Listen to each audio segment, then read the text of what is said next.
Bank প্রতারণা মামলায় ইতিমধ্যে আমরা দেখতে পাচ্ছি যে ট্যাংরাতে সেখানে বিশ্বকর্মা বিল্ডিং সেখানে এসআরইআই এর যে অফিস রয়েছে সেই অফিসে তল্লাশি অভিযানে সিবিআই এবং সিবিআই এর একটি দল আজকে সকাল থেকে শহরের বিভিন্ন প্রান্তে তারা কিন্তু এই তল্লাশি অভিযান করতে গিয়েছেন এবং আমরা দেখতে পাচ্ছি যে এখানে এসআরইআই এর যে কোম্পানি রয়েছে এবং সেখানে যে আমরা দেখতে পাচ্ছি যে সেখানে যে অফিস সেই অফিসে এসে পৌঁছেছেন সিবিআই এর অফিসাররা এবং তারা নিজেরাই ইতিমধ্যে যেটা চাইছেন যে ভেতরে তল্লাশি অভিযান যখন হবে বাইরে থেকে এই যে শাটার সেই শাটার যাতে বন্ধ রাখা হয় এবং এই যে ফাইন্যান্স কোম্পানি সেই ফাইন্যান্স কোম্পানির কোটি কোটি টাকা প্রায় জানা যাচ্ছে যে কয়েকশো কোটি টাকা যে কোটি টাকার কিন্তু প্রতারণা হয়েছে এমনটাই অভিযোগ আসে তাদের কাছে এবং সেই অভিযোগের ভিত্তিতে সিবিআই এর তরফ থেকে এই কিন্তু তল্লাশি অভিযান চালানো হচ্ছে এবং আমরা দেখছি সিবিআই এর কমপক্ষে প্রায় 6 জন অফিসার তারা আজকে সকালবেলা বেরিয়েছেন এবং ট্যাংরার আরো একটি শিল্প তালুক সেখানেও সিবিআই এর টিম গিয়েছে এবং সেখানে অফিসেও কিন্তু এই তল্লাশি অভিযানের জন্য তারা পৌঁছেছেন এবং একেবারে গেট বাইরে দিয়ে বন্ধ করে ভেতরে যারা রয়েছেন কর্মীরা তাদেরকে জিজ্ঞাসাবাদের প্রক্রিয়া চলছে। এখন দেখার বিষয় এই যে কোটি কোটি টাকা নয় ছয় করা হয়েছে বা কোটি কোটি টাকা যে তছরূপ সেই যে অভিযোগ সেই অভিযোগের ভিত্তিতে অ্যান্টি কারাপশন ব্রাঞ্চের তরফ থেকে এই যে তল্লাশি অভিযান সেখানে কি তথ্য তারা তল্লাশির মাধ্যমে পান। ক্যামেরায় প্রবীর সামন্তর সাথে আবির দত্ত, এবিপি আনন্দ, কলকাতা।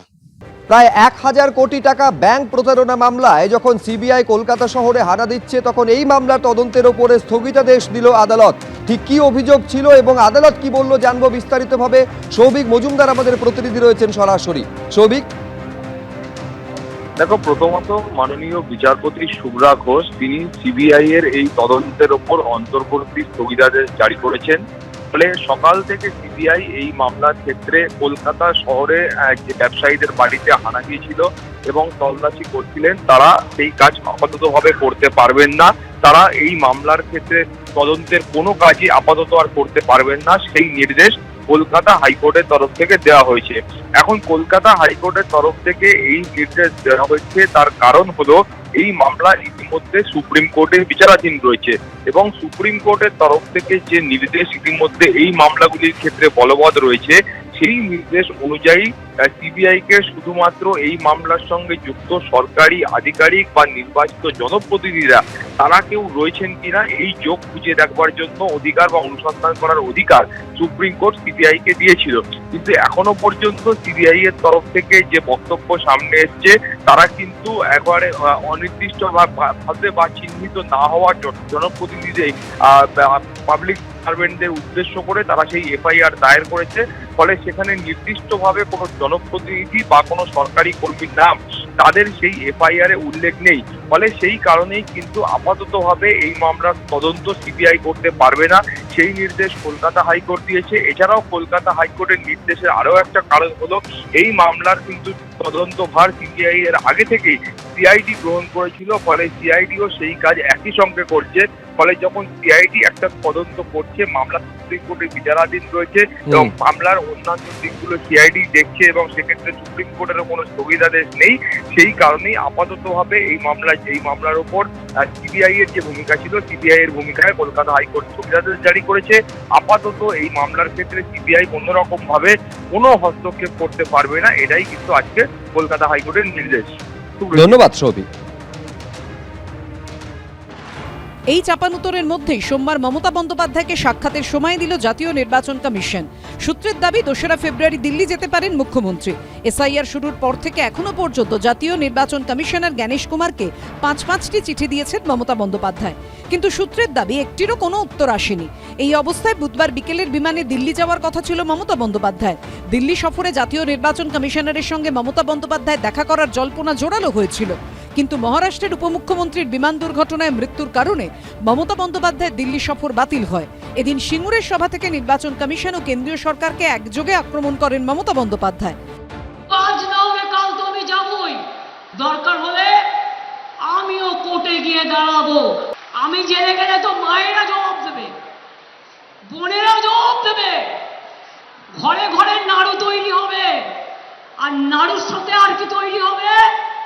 নাড়ুর অপোজিট কি? মিলিয়ে বলো। নাড়ুর সাথে একটা শব্দ মেলাও। আমি প্রথম অক্ষর বলে দিচ্ছি, ঝয়কার।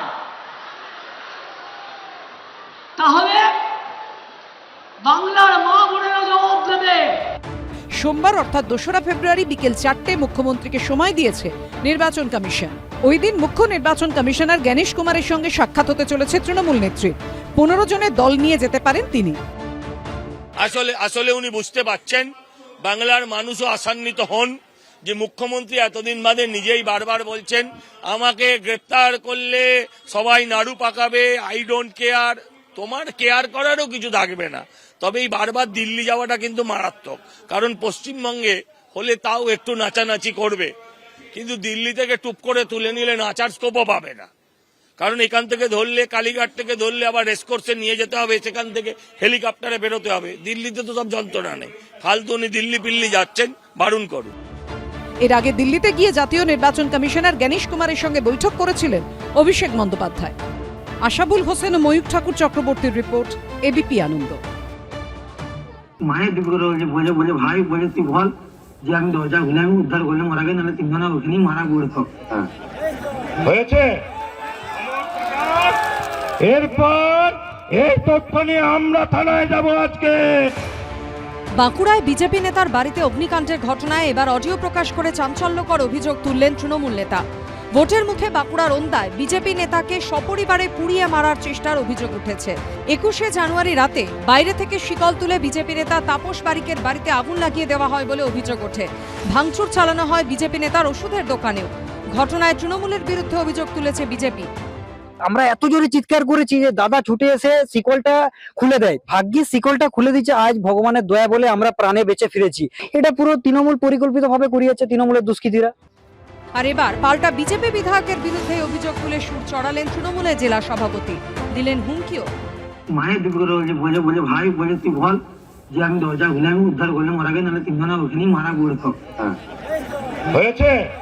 অমরবাবু তৈরি হও, মারার পালাটা শুরু হবে, আর মারার পালাটা শুরু করবে তৃণমূল কংগ্রেস। এই যুগে সেরকম মানুষ আছে যে নিজেদের ঘরকে আগুন লাগিয়ে বলবে যে অন্য লোকে লাগিয়ে দিয়েছে? এইটা তৃণমূলের পূর্ব পরিকল্পিত, কারণ সে আমার ভারতীয় জনতা পার্টির একজন সক্রিয় কার্যকর্তা। ওদেরই ফরেনসিক কিংবা মমতা ব্যানার্জিকে দিয়ে তদন্ত করা।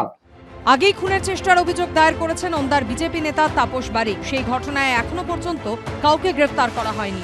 এরই মধ্যে স্বচ্ছ তদন্তের দাবিতে পুলিশের দ্বারস্থ হয়েছে তৃণমূল। পূর্ণেন্দু সিংহ রিপোর্ট, এবিপি আনন্দ, বাঁকুড়া। এবিপি আনন্দ, এগিয়ে থাকে, এগিয়ে রাখে।